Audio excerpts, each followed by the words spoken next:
Okay, I need to make sure my visual aids are in the right spot. I need to review my speech at the end, and I need to review why saving the bees is so important. I also would like to add always work from an outline. Did you eat today? Did you drink a cup of coffee? Or did you just have a glass of orange juice? If you had any of these things, you need to thank a bee. Because without bees, we wouldn't have food.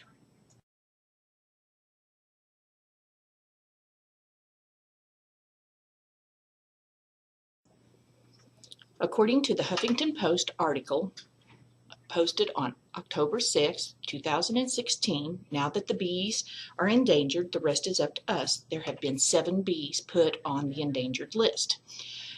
That to me is a very scary number because without bees, we don't have food. Since 1 out of every 3 bites of food involves bees in some way, according to Death and the Extinction of Bees, published in October 4, 2016 in the Global Research article, 80% of our food produced in America in some ways involves pollination by bees. But since 2016, our bee population is seriously declining. At some places, as much as 60%. America's Midwest, in America's winters have gotten much, much worse. The Midwest have had these horrible snowstorms that are lasting forever and ever. We're having more blizzards. We're having, instead of the normal 2 foot of snow, we're having 4 to 6 foot of snow.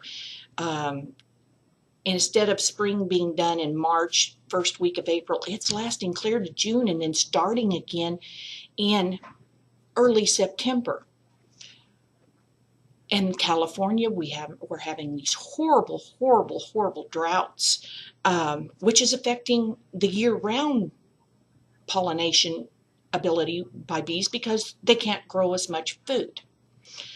So, since bees fly so long, they have to have a massive amount of food for them to eat and water, and they have to have the ability to survive the winters.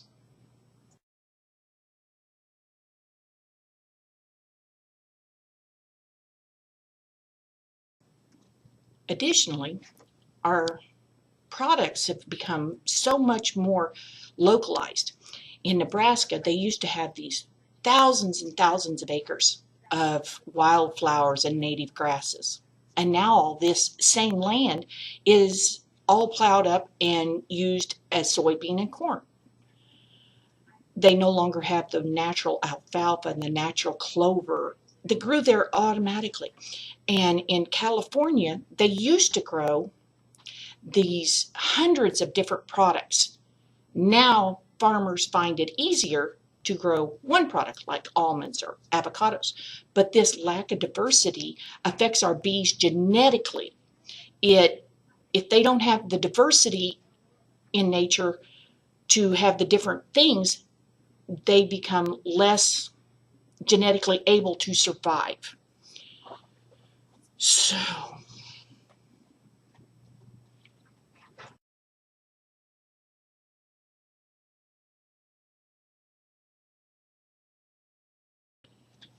So how can we fix this?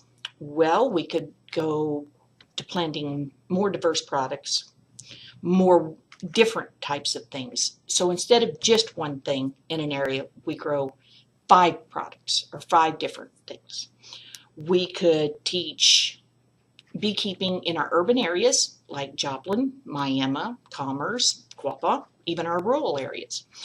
We could be planting flowers instead of concrete. We could have wildflowers and natural grasses, native grasses coming back. And we could go more organic. Let's face it, pesticides do make a difference. One other thing we could do is protect the bees we have. So if you do have a beehive, you need to protect that to make sure your bees have enough to live through the winter and not just steal all the honey or take all the honey. So, to recap, if you want to eat, we need bees. The humans want to survive, we need bees. If you want to keep bees, we've got to have diversity. If you want to keep bees, you've got to protect the bees. You can't just let them die. So my project was save the bees, not for just this generation, but for future generations, for my grandchildren, for their grandchildren, because without bees, we don't survive. Thank you.